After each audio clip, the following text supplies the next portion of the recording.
Bonsoir, bonsoir, bon joueur, bonne joueuse et bienvenue dans cette vidéo du vendredi avec un nouveau générique que je me suis permis de vous offrir. Voilà, un petit générique très sympa, on voit toute l'équipe. Salut Alice. Salut. Comment ça va? Ça va et toi? Ouais, ça va nickel, ouais, on est à 3100 abonnés maintenant, on n'arrête pas de cumuler des abonnés, franchement merci beaucoup. La dernière vidéo, donc le petit court-métrage d'1h40 que vous avez pris plaisir à regarder, il y a eu énormément de commentaires, beaucoup de retours, ça nous fait vraiment super plaisir à chaque fois que vous êtes au top. Et donc c'est parti, on commence cette vidéo du vendredi avec Ikenokoi.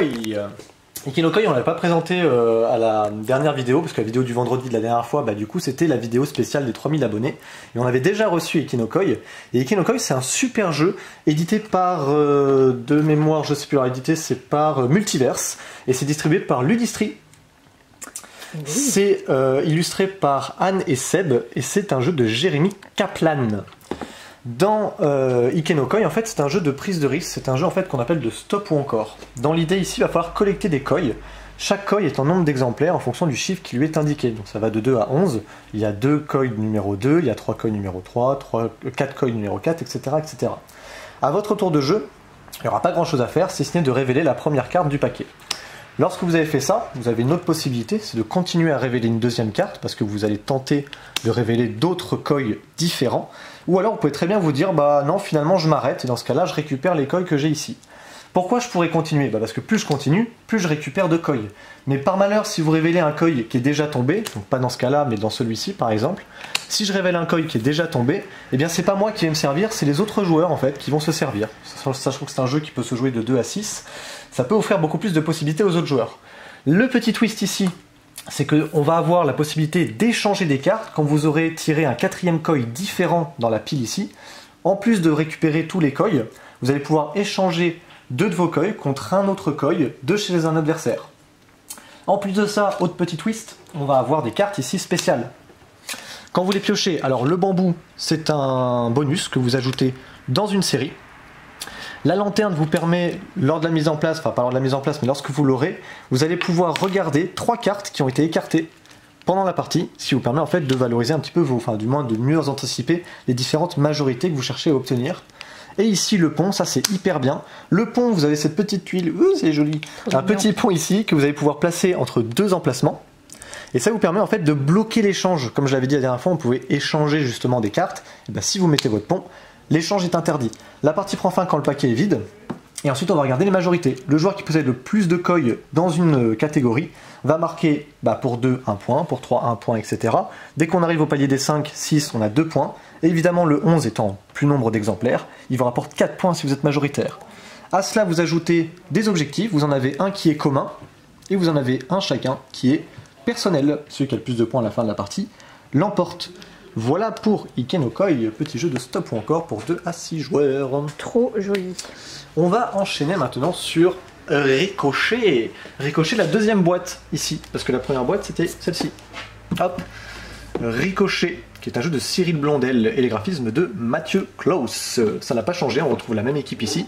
Deuxième boîte avec plus de challenge. Dans Ricochet, alors si vous avez vu la vidéo d'1h40 du coup sur la vidéo des 3000 abonnés, Thomas vous l'a extrêmement bien expliqué. Le principe ici était de rebondir en fait sur des mots. C'est-à-dire que vous avez une première enquête qui est en fait une sorte de rébut à trouver pour trouver la suite de la phrase. Et ici, le mot de départ, c'était monnaie. Donc le premier indice, en fait, doit rebondir sur des mots qui sont en lien avec monnaie, qui sont dans la même ligne et ou la même colonne. Donc ici, le premier qu'on peut trouver, qui est en lien avec monnaie, ce serait l'association de pièces, puisque la pièce est une monnaie, et le livre, oui, le livre, pour les pays anglo-saxons, c'est une monnaie. Donc le premier indice, ce serait ça. Ensuite, je ne dois plus rebondir sur monnaie, mais je dois rebondir sur pièces et livres. Donc ce que je peux en déduire ici, pareil, toujours dans la même ligne, c'est que du coup on va avoir quitté une pièce par exemple, donc quitter, et du coup ce qui peut être lié au livre, c'est des images, une image de livre. Au fur et à mesure on enchaîne les différents indices jusqu'à arriver jusqu'au 10e, et à la fin il vous reste des mots visibles. Vous les lisez à haute voix, et ça vous donne à travers une sorte de rébut, de charade en fait, le mot en fait, la phrase complète qui suit, le scénario qui est là. Voilà pour Ricochet, qui est un excellent jeu de déduction pour tous ceux qui cherchent des jeux un petit peu casse-tête pour seul, quand vous vous ennuyez par exemple, quand vous êtes confiné chez vous, exemple tout à fait hasardeux, et du coup là vous allez pouvoir tout simplement résoudre, pas des pseudo-enquêtes, mais d'avoir un petit jeu de déduction comme ça casse-tête, qui peut totalement satisfaire un joueur qui cherche à jouer seul ou à plusieurs. Voilà pour Ricochet. On va enchaîner sur un autre jeu plutôt d'ambiance et pour ceci je vais récupérer la caméra car c'est ma caméraman Alice qui va vous le présenter et hop on switch. Et quoi de mieux pour présenter un jeu avec des dinosaures qu'un petit dinosaure. Oh mais quel style, c'est incroyable. Et bonjour, de près, de la bonne côté. Tout à fait. Avec des mots c'est bien aussi. Ça promet. Alors, sur une échelle de 1 à T-Rex, c'est un jeu pour ceux qui sont nuls en mime. C'est par l'équipe qui a fait Exploding Kittens, donc déjà ça vous donne une idée de à quel point ça va être bête et très drôle. Voilà, c'est pour 2 à 8 joueurs et je vous assure, à 2 c'est génial. Oui, messieurs, dames, nous avons enfin un jeu d'ambiance super drôle qui marche à 2. Voilà, bon bah maintenant que je vous ai un peu teasé, je vais vous expliquer. On va avoir, donc là je vais vous expliquer un mode à plusieurs, je vous expliquerai après à 2. Oui. À plusieurs, on va avoir deux piles ici, rouges et vertes, qui sont dites dès la mise en place en fonction du nombre de joueurs que vous êtes. Ouais. Le but, c'est d'avoir le plus de points positifs possible à la fin de la partie. La fin de la partie est dès qu'une des 2 piles est vide, qu'elles soient les malus ou les bonus. On va avoir 3 piles au milieu de 3 couleurs. Du coup, dans chaque pile, il y a en fait des sortes de situations, voilà, à mimer ou en tout cas à faire deviner. Et on va aussi distribuer des cartes numéros qui sont de ce paquet au hasard à chacun. Vous allez retrouver les 3 couleurs des pioches, mais vous allez voir c'est pas si important que ça, mais surtout vous allez retrouver les chiffres. Alors pour ceux qui connaissent Top 10, on va y retrouver un peu l'ambiance quand même. Hein. Ouais. En fait, chacun va avoir un chiffre et va devoir du coup mimer ou en tout cas faire revivre son paquet là. Tout à fait, voilà, cette situation. Ici, avec l'intensité de son chiffre. Donc, comme il vous le montre très habilement sur cette jauge, 3, c'est pas ouf, c'est pas très fort quoi. Non. Et donc tout le monde va faire deviner sa situation et surtout son intensité en faisant tous en même temps son mime ou ce qu'il fait. D'ailleurs, vous pouvez faire ce que vous voulez, mime, chanter, parler, faire des gestes, hurler. Enfin vraiment, il n'y a aucune limite, sauf vous n'avez pas le droit de dire de chiffres. Tout à fait. Voilà. Donc tout le monde va en même temps hurler, crier, faire des gestes. Et entre nous, on va essayer de retrouver des gens qui ont la même intensité, mais pas forcément la même situation. Comme je vous ai dit, les couleurs, on s'en fiche. C'est vraiment l'intensité. Peut-être que vous conduisez comme si vous étiez poursuivi avec la même intensité que quelqu'un qui chevauche un taureau. Ça donne pas la même chose, mais on peut deviner une intensité peut-être pareille. Le but, c'est de trouver une intensité soit parfaite, c'est-à-dire exactement le même chiffre, soit au moins approchante, c'est à 1 de distance. Donc si c'était 4 et que moi j'avais 3, c'est bon. Donc du coup, quand on croit reconnaître quelqu'un qui est sur la même intensité, on va lui tendre face cachée notre carte et lui il va un peu nous observer pour ouais, est-ce que effectivement il est de la même intensité que moi. Si vous êtes d'accord, bah vous donnez aussi votre carte et on la retourne et du coup, on va voir si effectivement, imaginez, hop, waouh, on avait une correspondance parfaite. On gagne 2 points verts chacun. Hop. Si par contre on avait une correspondance approximative, c'est-à-dire de 1 des quarts maximum, on gagne 1 point vert chacun. Si par contre c'était pas du tout pareil, on gagne 1 point rouge chacun. Ce sont des malus qui feront -1 par petite tête os de dino. Voilà, ça c'est vraiment le jeu de base. Évidemment, une fois que vous avez fait ça, vous défaussez vos chiffres et vous en prenez un chacun de nouveau. Des fois, il y a des cartes échangées, je sais pas si je peux en trouver une là, voilà. Échanger, quand vous tirez cette carte là, vous devez échanger, donc ça vous fait en fait changer les situations, ça vous fait en voir des nouvelles. Hop, voilà. Ça renouvelle le jeu. C'est hyper bien pensé, les situations sont super drôles. Oui.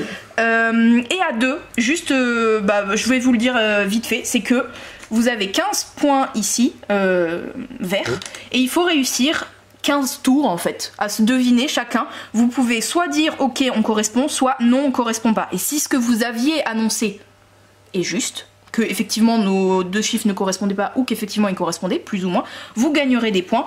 Par contre, si vous vous trompez ne serait-ce qu'une fois, c'est fini. Donc en vrai, c'est hyper dur, mais c'est super drôle. Voilà, c'est vraiment, on s'éclate même à 2, hein Alex? Oui, tout à fait, c'était très drôle. Voilà, c'était sur une échelle de 1 à T-Rex. Bah c'est parfait. On rechange de rôle? Oui. C'est à toi. Hop, je te laisse ça. Très rapidement, on va revenir sur un retour en stock ici de Pigeon Pigeon, le fameux jeu de bluff où en fait vous allez inventer 2 réponses parmi 3. En fait, il y en a une qui est la bonne. Et en fait, le but ici, c'est que les autres joueurs misent leur jeton pigeon sur la bonne réponse. Et évidemment, si vous trouvez la bonne réponse, et du coup, vous récupérez tous les jetons pigeons. Le but étant d'en avoir le plus à la fin de la partie. Voilà, c'est un jeu qui avait très bien marché, qui est tombé en rupture très vite, et maintenant est revenu et donc disponible. Là, on enchaîne avec complètement autre chose, avec une nouveauté qui était hyper attendue. et qui est excellente. C'est Shards of Infinity, recommandé par Thomas déjà évidemment. Bien sa petite tête. Shards of Infinity qui est qui est distribué par Yellow et qui a été réalisé par Gary Arendt et Justin Gary. Un super duo. Oui. Ici, on va retrouver un deck building, alors un peu dans le principe de Hero Realms en fait. Vous allez avoir une main de départ qui correspond souvent, comme tout deck building, même pour ceux qui connaissent un peu Dominion, avec de la monnaie. Ici, ce sont des cristaux. Et vous avez 3 cartes un peu spéciales, notamment pour faire des dégâts, puisque le but du jeu va être évidemment d'éliminer les adversaires, sachant que c'est un jeu qui peut se jouer de 2 à 4. Vous avez des petites cartes spéciales comme ceci, qui vous permet justement de gagner d'autres cristaux et plus, mais je vous expliquerai comment on peut gagner plus. Et ici, on a l'éclat de l'infini qui peut permettre de vous faire gagner instantanément la partie, notamment lorsque vous allez atteindre 30 ici en point de maîtrise, mais j'expliquerai comment ça arrive. En fait, à votre tour, c'est très simple, vous allez pouvoir jouer plusieurs cartes, il y aura un tempo très intéressant dans les combos de cartes. Et notamment, ce qu'on va faire, en général, ça va être d'acheter des cartes. Ici, vous avez un marché qui est en fait commun aux joueurs, où il y a 6 cartes, et on va pouvoir acheter plusieurs cartes. Il y a 4 factions disponibles, on les voit ici, il y a Ordre, ici on voit Homedeus, etc. Il va y avoir 2 types de cartes, il y a des cartes assez classiques, et puis il y a des cartes de mercenaires. Les mercenaires sont intéressants parce qu'en fait, vous pouvez très bien ce qu'on appelle les recruter, donc les mettre quand vous achetez une carte, en fait, vous allez la mettre directement dans votre défausse, et plus tard, quand vous remélangez votre paquet, vous allez du coup pouvoir la récupérer. Mais les mercenaires, vous pouvez aussi les enrôler, c'est-à-dire vous payez exactement le même coût, vous faites immédiatement l'effet de la carte, mais ensuite la carte elle part sous la défausse. Donc c'est une manière en fait d'avoir le pouvoir immédiatement, mais du coup de payer le même prix que si vous l'aviez enrôlé, mais vous l'aurez pas plus tard. Le but du jeu, c'est évidemment de mettre les points de vie de l'adversaire à 0. Donc aussi on a une super, alors c'est pas un système de cartes comme Hero Realms avec les points de vie, c'est vraiment une petite plaquette qui vous permet ici de baisser les points de vie directement. Dès que celui-ci est arrivé à 0, vous gagnez la partie. Ici, vous avez ce qu'on appelle les points de maîtrise, et notamment à chaque tour, vous aurez la possibilité de payer un cristal. Vous pouvez le faire qu'une seule fois, parce que c'est du coup une concentration et c'est activé. On n'active qu'une seule fois une carte. Et ici, ça vous permet avec un cristal de gagner directement 1 de concentration. Et c'est là tout le sel du jeu. Pourquoi augmenter sa concentration? Parce que vous le voyez sur certaines cartes, il y a ici des valeurs de concentration qui vous permettent d'obtenir des bonus supplémentaires, voire d'améliorer des bonus qui sont très intéressants, et notamment cette carte-là qui peut vous permettre de gagner instantanément la partie. Lorsque vous allez jouer cette carte éclat de l'infini que vous avez au début dans votre paquet, vous infligez 2 dégâts. Si vous arrivez à 10 de concentration, vous passez à 3 dégâts. Si vous avez à 20 de concentration, vous passez à 5 dégâts à la place. Et si vous arrivez à 30, qui est le maximum de points de maîtrise, vous infligez un nombre de dégâts infini. Et donc du coup, vous gagnez la partie puisque vous exterminez littéralement votre adversaire. C'est un jeu où il y a une petite part de combo, mais c'est pas tellement le combo de cartes qui va jouer, c'est surtout, je pense, l'évolution en fait de vos cartes. C'est-à-dire que l'intérêt d'avoir une carte qui est intéressante à un certain niveau de maîtrise vous pousse à booster votre maîtrise, et ça c'est vraiment l'intérêt du jeu. C'est que à tout moment de la partie, et je l'ai vu avec Tom, hein, il vous confirmera ça, c'est que toute la partie je me suis fait rouler dessus, et à la fin de la partie il devait être à 44 points de vie, et j'ai pu, grâce à des cartes que j'avais améliorées grâce à mes maîtrises, lui envoyer 38 points dans la face, et il était plus qu'à 6 points de vie, il était limite tremblant. Mais il a réussi à gagner, bravo Thomas encore une fois. Mais il a réussi à gagner, mais comme quoi je me suis fait devancer tout le long de la partie. C'est sur la fin où toutes mes cartes qui étaient pas fortes au début se sont bonifiées avec ces points de maîtrise. Donc excellent Shards of Infinity. Pour tous ceux qui aiment le deck building, Dominion, Hero Realms, même ceux qui aiment tout ce qui est Magic, combo de cartes avec notamment Keyforge, vous allez retrouver cet univers là. Et franchement c'est un excellent jeu de cartes, foncez parce qu'il est très bon. Shards of Infinity chez Yellow. Qu'est-ce qu'on va avoir ensuite après? Là-bas, on en a plein là. Alors on en a beaucoup. On en a beaucoup, pourquoi? Parce que déjà il y a le retour de Valeria. Alors c'est pas réellement un retour en stock, je sais qu'il est sorti en très peu d'exemplaires au début et là il est de nouveau disponible. Et Valeria le Royaume, il avait très bien marché, pourquoi? Parce qu'il y a une mécanique qu'on retrouve beaucoup dans des jeux, notamment familiaux, avec des principes de dés qui vont activer des cartes. Et on trouvait ça notamment dans Miniville. Alors soyez souvent comparé à Miniville, pourquoi? Parce qu'en fait vous avez le même principe. L'idée ça va être évidemment de marquer le plus de points, d'avoir le plus de ressources. Et en fait ces ressources-là et ces points-là, vous les gagnez avec des héros que vous aurez recrutés au préalable. Donc au début on commence avec des héros qui sont je crois un paysan et un chevalier qui vont s'activer. Ouais c'est pas ouf, mais après on peut améliorer son royaume en essayant d'obtenir en recrutant en fait différents personnages.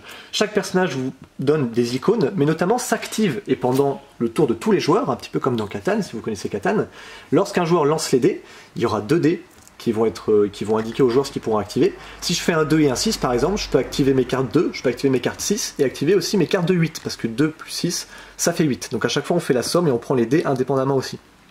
Ça vous permet d'activer à chaque fois différents personnages, du coup de gagner des ressources. Ces ressources-là, vous pouvez aussi les utiliser, ou du moins les bonifier, pour acquérir des lieux qui ont aussi un coût. Vous allez essayer d'acquérir en argent. Mais ces lieux-là, pour les acquérir, il faut avoir les icônes indiquées ici. Si vous n'avez pas les icônes, vous ne pouvez pas obtenir ce lieu-là.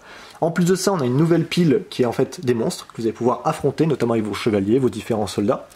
Et ça vous permet aussi d'avoir des points de victoire et de gérer aussi vos ressources. Voilà, donc si vous aimez le côté mini-ville où on se prend pas la tête, on lance les dés, et puis on essaye de voir ce qu'on arrive à activer, on a que du bonus en fait dans Valeria. Donc vous allez beaucoup aimer parce que c'est pas un jeu où on va vraiment perdre des points, on va pouvoir attaquer les autres, mais c'est toujours très plaisant d'avoir un jeu où on fait qu'engranger des ressources et à la fin on voit qui c'est qui a le plus de points de victoire, grâce à ces ressources. On va avoir Valeria, ici aussi le royaume, donc les extensions. Donc vous avez le feu de glace, vous avez le royaume Sombreval, et vous avez aussi de nouvelles cartes ici. Toutes ces petites extensions rajoutent essentiellement des cartes. Je ne vais pas faire le détail de tout ce qu'il y a ici, mais vous avez énormément de cartes, que ce soit les citoyens, les monstres, les domaines, etc. etc. Ça c'est édité par Lucky Duck Games, pardon. C'est fourni par Pixie, et c'est un jeu de Isaias Valero. Et je sais plus par qui c'est illustré. Ouf, difficile à dire ça. Maejo Dimitrievski. Pardon. Voilà, désolé si j'ai écorché le nom, mais en plus il a fait beaucoup d'autres jeux illustrés dans ce style-là. On va avoir en retour en stock très important le retour de Seven Wonders, classique. Vous avez beaucoup publicité le Seven Wonders Duel, mais sachez qu'il existe le classique entre guillemets, le jeu de plateau, ou du moins de cartes ici, pour 3 à 7 joueurs, qui est revenu en stock avec toutes ces extensions. On ne quitte pas le principe de retour en stock de jeux de civilisation pour mon chouchou des jeux, on dirait, comment on peut dire ça, de 4 heures de partie, de 1h30 par joueur, je dirais, Through the Ages, qui est pour moi le meilleur jeu de civilisation qui existe. Super retour en stock, merci Hello de le faire revenir. C'est un jeu de Vlaada Chvátil. Alors Vlaada Chvátil, c'est un homme extrêmement polyvalent en termes de jeu, parce qu'il a fait notamment dans cette gamme-là, on va dire, de jeux assez costauds. Il y a eu Knight, il me semble. Mage Knight, qui est très très costaud. Il y avait aussi tout ce qui est... j'ai oublié, c'est pas les Dungeon Keeper, mais c'est le principe de jeu-là. Notamment Dungeon Pets et Dungeon Lord, voilà, c'est ça. Des jeux beaucoup plus costauds de gestion de donjons. Et notamment, il a fait le grand classique, Vlaada Chvátil, vous le connaissez, pour le Codenames. Et donc ça, c'est un retour en stock de Through the Ages, un super jeu de civilisation que j'aime, parce que ça dure des heures, et que c'est génial, et que vous avez plein de cartes, et que c'est un jeu que vous expliquez pendant 1 heure, et après votre cerveau fond littéralement pendant 4 heures. Et en parlant de cerveau qui fond, est-ce qu'on ne parlerait pas du dernier Stefan Feld? Le fameux. Ah oui, si vous ne connaissez pas Stefan Feld, il est connu pour tous ces gros jeux qui vous font fondre le cerveau. Pas forcément dans la lecture des règles parce que c'est très agréable, dans l'explication ça va dépendre de la personne qui explique, mais quand vous allez voir le matériel ici, croyez-moi que vous allez baver, certes pour certains, parce qu'ils vont se dire waouh, le dernier Stefan Feld, je le veux, et effectivement, et d'autres vont se dire ah bah ouais, en fait ça fait quand même une bonne mise en place. Alors oui, certes, je vais pas rentrer trop dans le détail dans Bonfire parce que c'est un jeu extrêmement costaud, mais ça fait penser à des jeux comme Magnificent qui font un peu un ensemble en fait de mini-jeux et qui constitue tout ça un gros jeu. Pourquoi? Parce que chaque mini-action, ou chaque mini-module on va dire, est assemblé dans un seul et même jeu et hyper lié entre elles. Ici, ce qui va se passer, globalement, en fait, on est des gnomes et on recherche à allumer des feux. Les feux, en fait, c'est représenté par des petits jetons que vous voyez là, en fait, et qui au début sont côté verso, sombre. Ici, en fait, ce sont comme des objectifs à réaliser parce que votre feu, c'est bien de le récupérer, mais il faut l'allumer. Alors, première chose, ce qui va se passer, c'est qu'il faut récupérer des feux. Les feux, ils sont où? Ils sont sur ce plateau ici, où on voit des îles et où on va pouvoir récupérer également des prêtresses. Les feux, une fois que vous les récupérez avec votre bateau, déjà votre bateau, pour le déplacer, il faut des actions pour déplacer votre bateau. Et les actions, c'est ça qui est hyper malin dans Bonfire, elles sont sur votre petit plateau personnel, représentées par des petites tuiles, qui sont en fait pas des dominos, ni des triominos, je sais pas comment on peut les appeler, mais ce sont des tuiles composées à chaque fois de 3 petites actions. Et quand vous les récupérez, sachant qu'on ne peut récupérer que la tuile qui est au milieu, vous allez la récupérer et la poser sur votre petit plateau personnel, et en fonction, déjà vous allez pouvoir réaliser les 3 petites actions qui sont dessus, mais en plus si vous matchez avec des icônes identiques avec d'autres, vous réalisez l'action qui a matché en plus. Donc vous avez moyen de mélanger tout ça, de bonifier vos actions avec d'autres actions que vous avez prévues au préalable. Vous avez du coup avec ces actions la possibilité de récupérer, comme je disais, des feux. Les feux, une fois que vous voulez les allumer, il faut remplir les conditions. Quand vous avez allumé un feu, c'est bien, mais l'idée, c'est qu'il y ait des prêtresses qui fassent le tour de vos feux, ici, Et surtout, en plus de ça, c'est que vos prêtresses, certes, elles sont devant un feu, c'est bien, mais si ce feu est de même couleur, c'est encore mieux. Et surtout, si les prêtresses sont là, il faut qu'elles puissent passer. Et pour passer, il faut qu'il y ait un portail qui soit ouvert. Je crois que je vous ai déjà perdu pour la plupart, parce que vous verrez que ce jeu-là, en fait, s'enchaîne de différentes actions, et chaque action est liée entre elles. Donc, dans l'idée...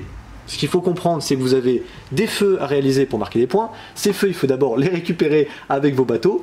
Pour les récupérer, ça vous coûte des ressources. Une fois que vous les aurez récupérés, il faut les allumer. Et évidemment, il vaut mieux allumer ici sur le chemin des feux qui sont de même couleur. Je rentre pas trop dans le détail, mais vous verrez que c'est un jeu extrêmement costaud pour les joueurs qui ont l'habitude de jouer. C'est pas un jeu pour des personnes qui souhaitent commencer sur Aventurier du Rail ou Catan. Là, vous êtes sur un niveau extrêmement fort. Et donc effectivement, à l'explication de règles, ça peut faire très mal. Mais Bonfire est arrivé, il est disponible en boutique de Stéphane Feld, et je n'ai pas vu d'illustrateur. On continue avec du gros jeu, mais là c'est du gros jeu parce que c'est Fief, et là ici c'est la 3e édition. La 3e édition, Fief, c'est un jeu de Philippe Moucheboeuf. Alors j'ai pas vu d'illustrateur dessus, si vous le connaissez tant mieux, moi je ne l'ai pas vu sur la boîte. C'est la 3e édition de Fief. Ici, Fief, qu'est-ce que c'est? C'est un jeu qui peut être plutôt long, parce que là, vous voyez, vous avez un jeu pour 3 à 6. Pourquoi? Parce que c'est un jeu essentiellement de diplomatie, de stratégie et de conquête et de majorité. Bref, ça va être très sympa, il y aura des coups fourbes dans tous les sens. C'est un jeu où on met 2 heures, voire plus. Pourquoi? Parce que j'ai dit qu'il y avait de la diplomatie. Et la diplomatie, ben, souvent, ça rajoute 1 à 2 heures de jeu. C'est ce qui est génial dans ces jeux de diplomatie. Tiens, on a le téléphone qui sonne, c'est intéressant. On est fermé. Tout à fait. Ici, un jeu de diplomatie dans lequel le but du jeu, alors c'est intéressant, c'est qu'en fait, vous pouvez le gagner seul ou alors avec quelqu'un d'autre, parce que du coup, vous aurez des alliances possibles. En fait, dans Fief, l'idée, c'est de récupérer des points de victoire, ou du moins de transformer vos personnages en seigneurs. Pour les upgrader, pour les transformer en seigneurs, il va falloir entre autres être majoritaire sur différents territoires, ou prendre la conquête de certains châteaux. À cela, en fait, lorsque vous serez seigneur, vous aurez des points de victoire qui vont se rajouter, notamment si vous avez aussi les faveurs du prêtre et si vous devenez roi, vous aurez la possibilité de gagner la partie quand vous aurez 3 points de victoire, et ceci seul. Vous pouvez gagner la partie en ayant 4 points de victoire, partagés. C'est ça qui est malin, c'est que quand vous êtes roi, et bah du coup vous avez aussi la possibilité de choisir chez un autre joueur une reine avec qui vous formez une alliance. Et avec ceci, en fait, si 2 joueurs arrivent à cumuler ensemble 4 points de victoire, vous gagnez la partie. Vous aurez à chaque tour une possibilité de planifier des actions, d'ajouter aussi des constructions, notamment des moulins qui vous font de la gestion de ressources.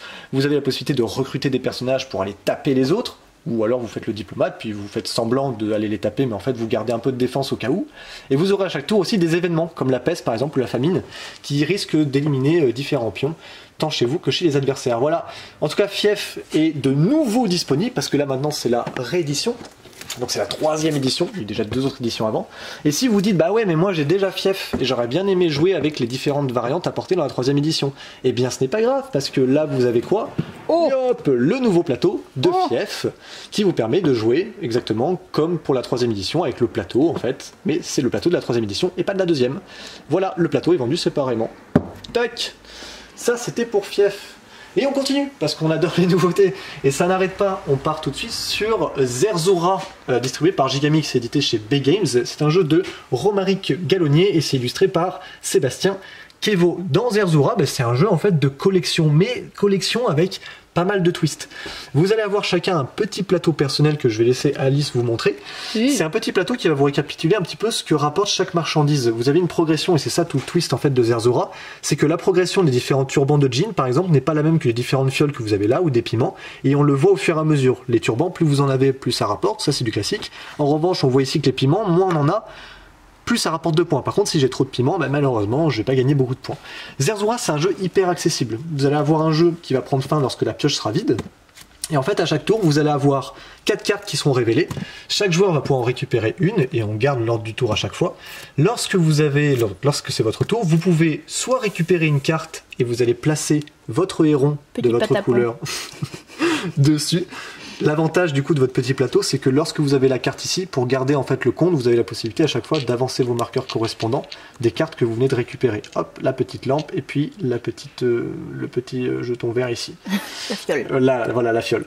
Donc je récupère et je pose mon héron dessus. Ça c'est important, pourquoi? Parce que vous avez une deuxième action qui vous permet d'échanger une carte qui n'a pas de héron chez vous à votre adversaire. Donc dans ce genre de configuration là par exemple, une action possible serait de dire, ah bah tiens, le piment c'est cool, je vais échanger ça avec ça, et du coup je pose mon héron dessus.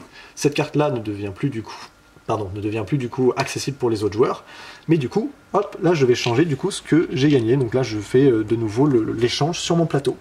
L'autre action possible qui est intéressante, c'est que je peux mettre derrière mon plateau, pour protéger justement ces actions d'échange, je peux mettre jusqu'à 2 cartes qui ne possèdent pas de héron dessus, derrière mon plateau. Comme ça au moins ces cartes-là on ne pourra plus me les piquer et elles seront validées jusqu'à la fin de la partie.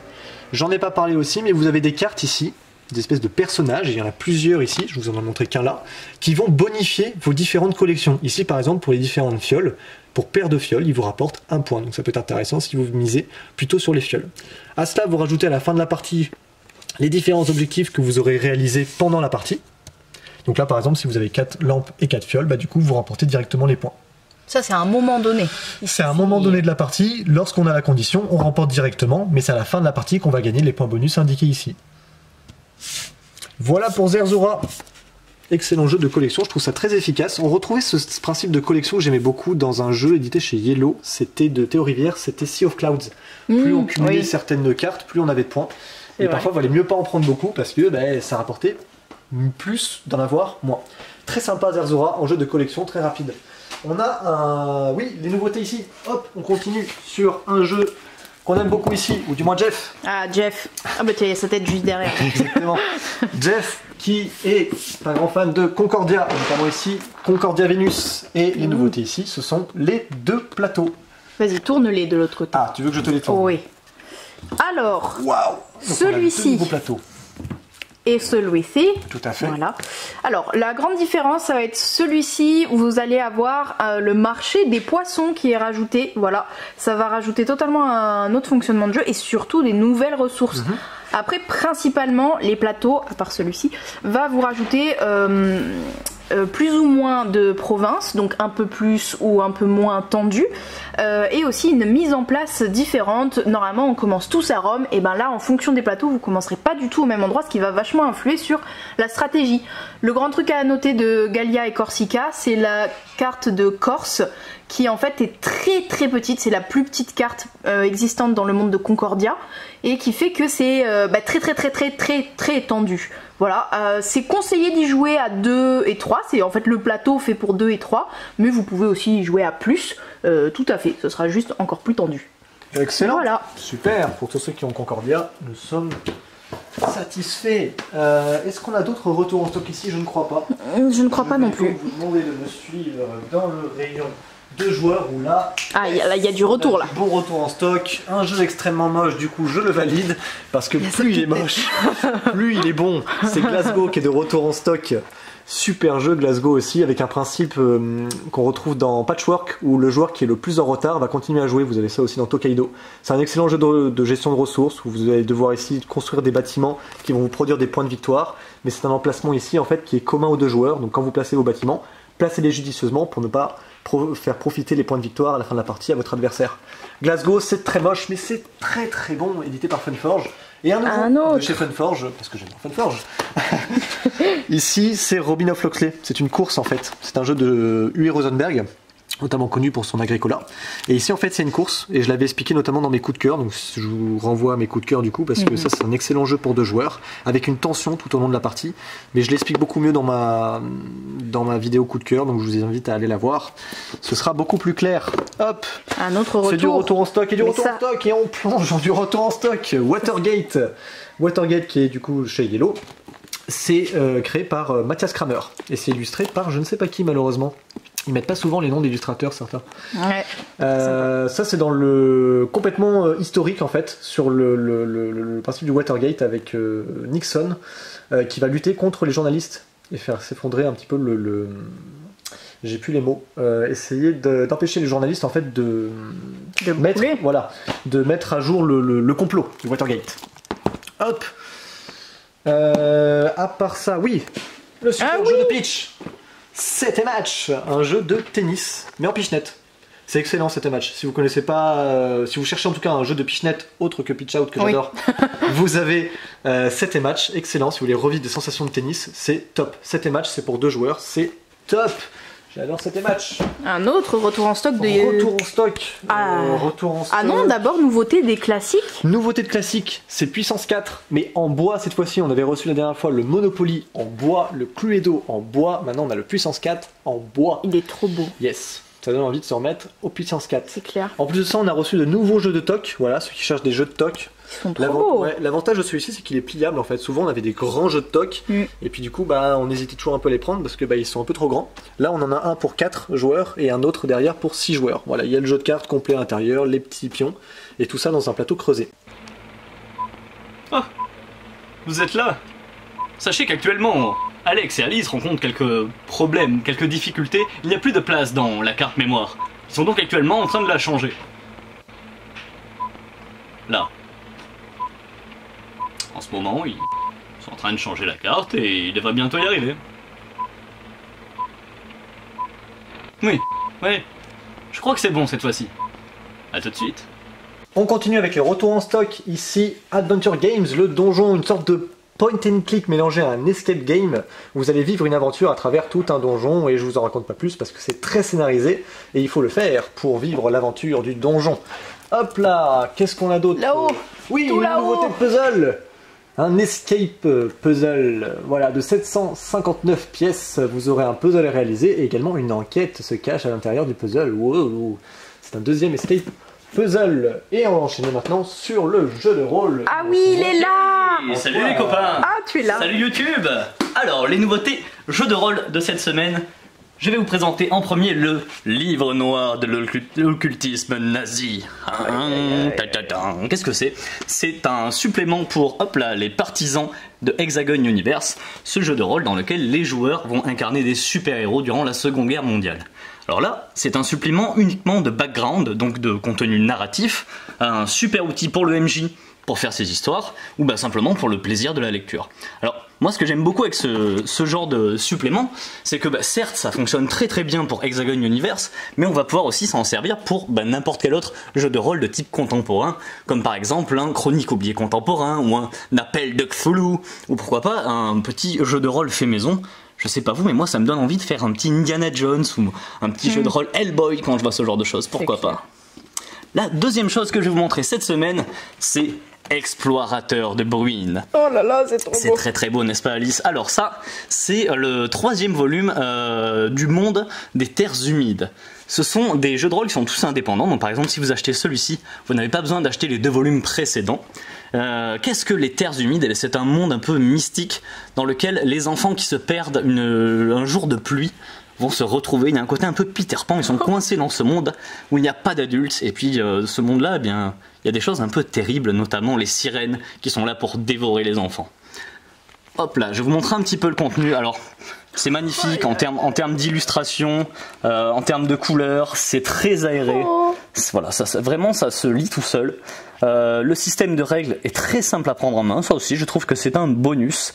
Et donc la spécificité narrative de ce volume-là des terres humides, c'est que ça va faire une part belle à l'exploration, à l'action. Donc c'est très orienté action, mais il y aura bien sûr toujours cette part de mystère qui est inhérente à ce monde-là. Je pense que c'est quelque chose qui peut convaincre aussi bien les rôlistes confirmés que les débutants. Ça peut être une super bonne porte d'entrée. Trop bien. Et voilà, c'était l'actualité jeu de rôle. À la prochaine. Ciao Antoine. Oyez, par ici. Oui, Venez, monsieur, monseigneur. approchez derrière le comptoir. Voici Midnight Exchange. C'est un jeu de Wilfried et Marie-Fort. On les connaît très bien dans ce milieu-là pour enfants.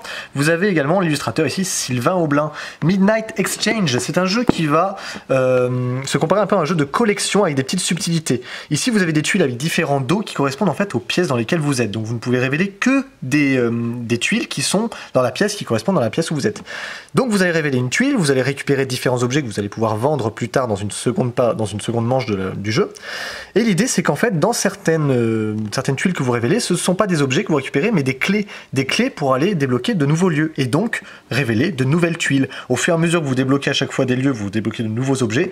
Vous débloquez du coup la possibilité de pouvoir vendre ces objets. Le joueur qui aura fait la meilleure vente, ou du moins qui aura le mieux collectionné ces objets, va remporter la partie. Voilà un excellent jeu pour enfants à partir de 8 ans pour des parties de 20 minutes, 2 à 4 joueurs. On enchaîne avec de nouvelles nouveautés, notamment chez X-Wing. Nous avons 2 nouveaux vaisseaux. Ici, c'est l'intercepteur M3R et ici, le taille des Inquisiteurs. On enchaîne toujours avec des plus gros vaisseaux parce que ça c'est trop petit, ça nous intéresse pas. Il faut du gros vaisseau et nous avons le Ghost qui est arrivé ici. Il est trop beau. Vous avez ici le Punishing One. Et malheureusement, je ne peux pas vous le montrer là parce qu'on n'en a pas. Mais sachez que nous avons, au moment où vous regardez cette vidéo, à la boutique du Orléans qui est revenu. Orléans, le fameux jeu qui est du coup distribué par Matago. Voilà, avant de nous quitter, je vous laisse en compagnie de l'inspecteur Descartes qui va vous révéler les différents gagnants du concours qui a eu lieu du coup pour la vidéo des 3000 abonnés. Voilà, donc je vous laisse, inspecteur Descartes. Vous êtes là. J'interromps mon enquête dans la ville du crime pour répondre à une autre enquête qui vous a occupé pendant une semaine. La question de cette enquête était, entre le 23 octobre et le 26 février, combien y avait-il eu de sketchs d'introduction de la vidéo du vendredi? Attention, de la vidéo du vendredi. Eh bien la réponse était la réponse D. Élémentaire mon cher Watson, il fallait que ce soit la réponse D. Pour donner un peu de liant, le 23 octobre nous avions eu un sketch sur Ramen Fury. Le 6 novembre sur Essentiel, pas essentiel. Le 13 novembre, un sketch sur Micro Macro. Le 20 novembre, un sketch sur le dealer de jeux. Le 27 novembre, un sketch sur la résistance, puisque c'était la réouverture des magasins. Le 5 février, un sketch sur ce que nous appellerons la famille du raton, cette famille fort sympathique qui attendait le confinement mais qui ne l'a pas eu. Le 12 février, un sketch sur le cauchemar d'Alexandre, mais ce n'était qu'un cauchemar. Le 18 février, une pub fausse sur Cédric Chaboussi. Et le 26 février, Alice dans le rôle de Matrix. Ce qui fait donc 1, 2, 3, 4, 5, 6, 7, 8, 9. C'était donc la réponse D. Voilà, tous ceux qui ont mis cette réponse ont une chance d'être tirés au sort. Les autres, merci d'avoir participé. Je laisse la parole à Alexandre, mon cher camarade. Et avant cela, il fallait que le magasin, l'équipe Jeux des cartes Bordeaux, sorte son chapeau. Souligne le départ à la retraite d'un grand monsieur du jeu de société, Bruno Desch, du Passe-Temps. Bruno, toute l'équipe du Jeu des cartes Bordeaux te souhaite une bonne route dans tes nouveaux hobbies. Et un bon courage à Simon. Voilà, à toi Alex. Merci inspecteur pour ces résultats. Et donc voici, vous verrez tout en bas, les différents résultats pour les gagnants du concours. Le premier qui s'affiche très certainement par là, je sais pas, je vais trouver de la place. Tu remportes du coup le lueur, ça c'est pour le premier. Et ensuite le deuxième, tu remportes du coup un micro macro, génial, super jeu d'enquête, toujours dans les tons noirs et blancs. Et enfin on finit avec le troisième qui remporte, ou la troisième, le troisième gagnant, remporte du coup Matcha. Voilà. Quand il sera dispo à la vente. Disponible, pardon. Cette vidéo n'est pas finie parce que pour vous trois, en fait, si vous n'êtes pas sur Bordeaux ou même en France, c'est tout à fait possible, n'hésitez pas à nous contacter pour du coup, en fait, qu'on puisse prendre vos coordonnées et on vous envoie tout ça à notre charge. Voilà, et si vous êtes sur Bordeaux, très bien, passez à la boutique et récupérez votre lot. Super, et ben voilà, c'était une nouvelle vidéo du vendredi. D'ici là, amusez-vous bien, n'hésitez pas à passer, à nous faire des coucous à la boutique, on sera ravis. Amusez-vous bien, et à bientôt chez Jeux des cartes Bordeaux.